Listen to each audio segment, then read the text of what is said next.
The Eyes of Texas.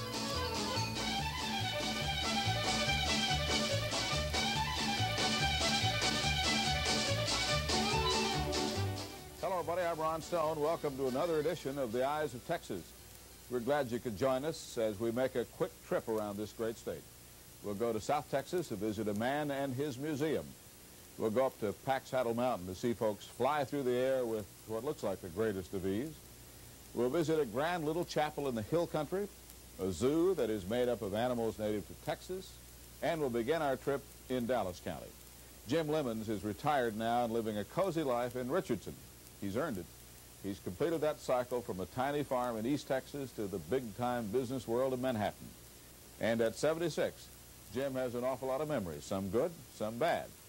Most of the good ones involve his career as an artist and a GI cartoonist. I can't remember when I didn't do artwork. I painted stuff on the side of the barn or in fly pages of my textbooks in school, and then at age 13 I took this correspondence course in cartooning, and during school I made extra money drawing stuff for my classmates. Well, back on the farm I used to be chopping cotton or behind the plow or something, and I'd look up at the sky and I'd visualize myself someday doing political cartoons. The farm Jim Lemons is talking about was west of Center in Shelby County. That's where he was born and raised. And that's where he drew those first pictures, like a cartoon, that was published in a Farm and Ranch magazine in 1927. Jim got $4 for that drawing, and that was big bucks back then. But the magazine refused his second offering, and Jim never submitted anything else. That's the way he was. Before he finished high school, Jim had completed a self-portrait, and by 1932, he had even made the front page of the Center Daily News. But despite all this, Jim Lemons' father never really thought his son's artistic ability would lead to a career. Until after school, when Jim found a job as an artist in a Dallas engraving plant. From there, it was on to studio work and more responsibility. Then to New York in 1938. Jim became an agency artist, doing pinups and sketching movie stars and working with major clients. He even completed one of the first storyboards for a television commercial. Oh, but the draft interrupted his career as a big-time artist when the U.S. started getting serious about World War II. So Lemons the artist became Lemons the private, and then Lemons the corporal. Jim found the military gave him the freedom to become that political cartoonist he'd always wanted to be.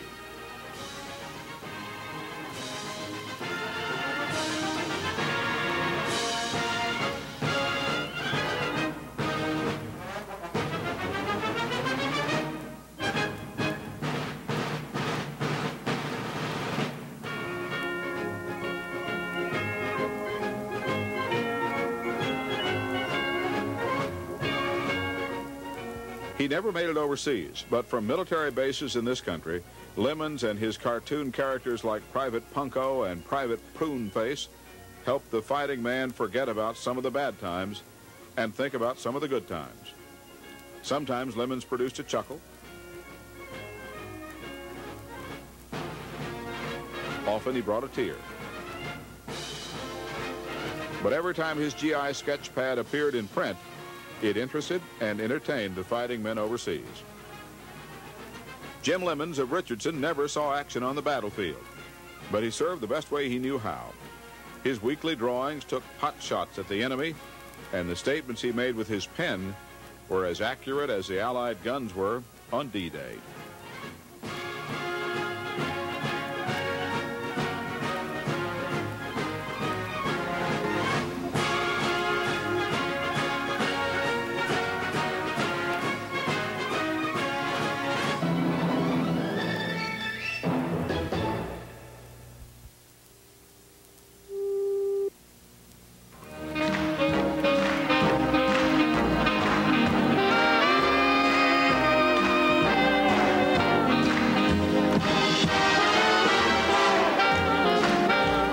World War II involved every continent and was fought on every ocean.